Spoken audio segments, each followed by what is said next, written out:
Hello, this is Mike, NoStressMike.com. I want to talk about the three-man militia in combat. Now, that is really, when I say three-man militia in combat, it covers more than just one thing. I know a lot of people think right off the top, you're going to be all lined up like you see on TV, and you're going to be fighting the bad guys and stuff like that. Not necessarily that. That would be one aspect of it. I would look at that more like the marksmen, sharpshooters, like that. That's what you're going to, because you're going to have a three-man meet and greet. Will be the only one, the only people that are going to be face to face with the threats. Otherwise, you don't want to be close to the threats. You don't really want to do a face-to-face. It's really gets scary when it's face-to-face. That's why we have a three-man meet and greet.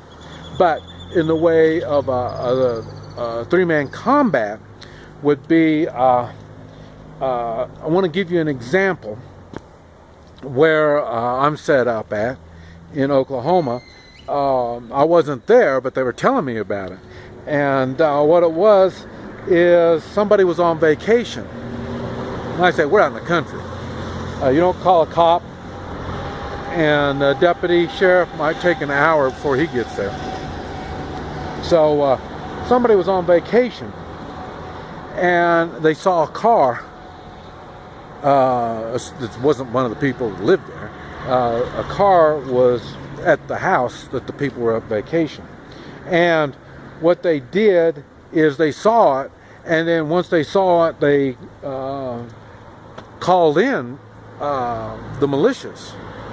And but they saw the cars, they left the location, they came right back, and it was country house, so it was only just one little road going into the house. So they blocked the driveway. So, but the car was gone, and it was dark. It was dark then, and the car was gone. So they really didn't know what was going on. So what they had to do was go in and check to see what happened to the house. And so what they ended up doing is going up to the house and checking and seeing that there wasn't no doors broke open or windows or anything like that. And but what they ended up doing was really like the police would do. And the only problem was they weren't organized. They weren't set up as a combat unit. So, and they didn't have the three-man meet and greet team put in place yet. And that is exactly where the three-man meet and greet would come in handy. Is they would be the ones that would approach the house. And especially if the door was open, it would be the three-man meet and greet that would make entrance into the house or building. If it's a school building or some big building or something like that, it's the three-man meet and greet is the point when it comes to a combat situation. Okay, but you do need to be organized in the way of combat skills.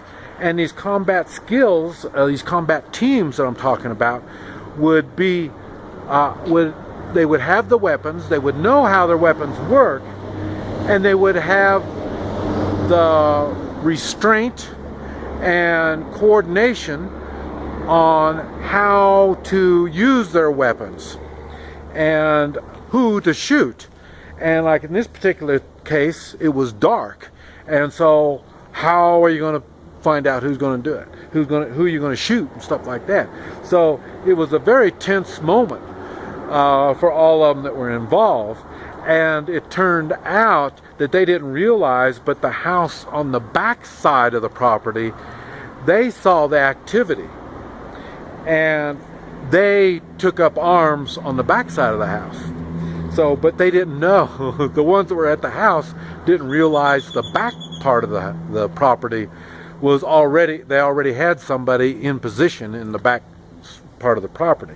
And with a combat unit that's already set up, they would already know that they had somebody set up over there, or they would have already secured the surrounding area before anything happened, before they move in. And this is what I'm talking about.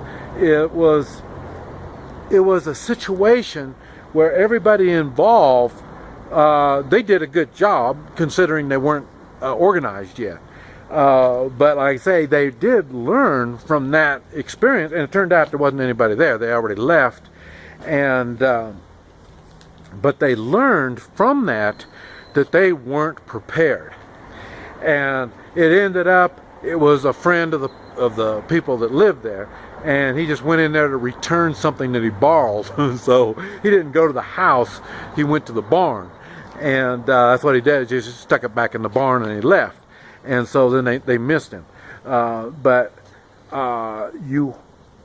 it was a good experience for everybody, because now they can relate. When they start making plans, they can relate on what it is that's going on and what they need to do. And it was the same thing. Now they have an idea of what kind of equipment they need, and that's what I was talking about in the communications. They need some kind of walkie-talkie type communications with each other, or using hand signals, but this was night, so you may not be able to use hand signals, maybe whistles, sounds, I don't know. That's what a communications militia, they would know all the different types of communication devices that could be used. Hand signals, whistles, lights, blinking lights. No telling. I mean, different situations you're going to need different types of stuff. And just like we're talking about search and rescue, the same thing. They're going to be needing some kind of different kinds of communications. But I say, in the way of a combat unit, they realized at that time they weren't really organized properly to, like I say, if the shooting was to start, everybody would have, who are you going to shoot? So they may end up shooting themselves. So, but like I say,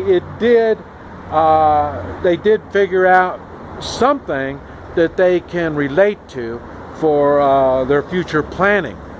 And these are things that you need to think about. Your combat unit is really more of a unit to secure an area, and they need to be able to have some kind of, some way to tell when they are supposed to shoot. And like for me personally, if it was my combat unit, the combat unit is not directly involved like the meet and greet is. So your combat unit, you wouldn't want to point your weapons. You don't point your weapons until you know exactly that is a threat. And then you point your weapon. You don't shoot until there's some kind of a signal. Like I say, there's 3 of you, so the 3 of you ought to be able to coordinate when to shoot and when not to. So combat 3-man militia has to have some kind of organization, and when they organize with themselves, it'll be a whole lot easier to blend in with other 3-man combat units. And like I say, these will be marksmen, sharpshooters. They will be able to, like I say, hold a position. They'll be not really a sentry type position, but like I say, they will be backing up a sentry position, such as you have a gate, or that people like we have a gate right over here. You see right there? Yeah, my finger's right on it right there. That's the gate to come into the property. And all of our security, the sentries, they focus on the gate. But we also have a fence line that goes along. And so that's where your combat unit will be called in to secure the fence and the gate. Otherwise, you have sentry units that will just kind of keep an eye on everything. But there's really no need to up the security because there's nothing going on. So that's why we just basically watch the gate until we go into a different level of security, and then we watch the fence line and this type of stuff.